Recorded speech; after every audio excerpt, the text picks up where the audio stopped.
High বন্ধুরা, কেমন আছে সবাই?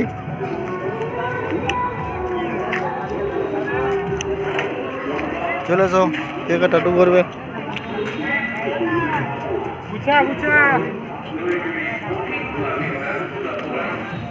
আজকে চালু হবে নাগিন কন্যা।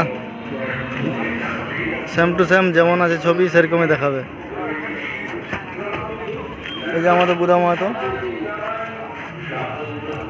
কবির খোল।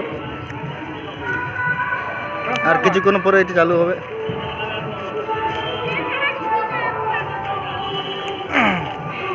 সব খোলাখুলি হচ্ছে, ধূপ দেওয়া হচ্ছে, মাল গুছানো হচ্ছে, এরপর চালু করবে। টাটু দোকান আছে, টাটু কে টাটু করবে বলুন। মেলার মধ্যে দেখুন